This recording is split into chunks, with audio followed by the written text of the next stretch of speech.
extra time.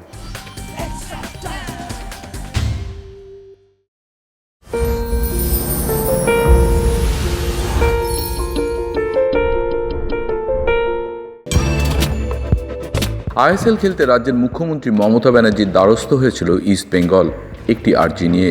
কি সেই আর্জি? মঙ্গলবার লাল হলুদের অনুশীলনে এসে সেই আর্জির কথাই জানালেন কর্তা দেবব্রত সরকার। আমরা একটা উদ্যোগ নিয়েছিলাম, দিদিমণির সাথে কথা বলেছি কারুর মাধ্যমে, উনি এটা ইনিশিয়েট করেছেন, মুকেশজির সাথে কথা বলেছেন এবং বলেছেন চিঠি দিতে। আমরা অলরেডি চিঠি দিয়েছি। আমাদের দাবি ওই একটাই, ফ্র্যাঞ্চাইজি ফিটা না দিয়ে খেলবো। সেটা যৌথভাবেই, হ্যাঁ, যৌথভাবে। এবারেও আই লিগ চ্যাম্পিয়নের সুবর্ণ সুযোগ রয়েছে ইস্ট বেঙ্গলের সামনে। সেটা বাস্তবায়িত হবে কি? কর্তা দেবব্রত সরকারের কথায় ঈশ্বর জানেন। এরকম চান্স লাস্ট 5-6 বছর ধরেই আমাদের কাছে আসছে, কিন্তু ঈশ্বর দিচ্ছে, অ্যাভেল করতে পারছি না। ঈশ্বরের কাছে এটাই প্রার্থনা যাতে এই চান্সটা অ্যাভেল করা যায়।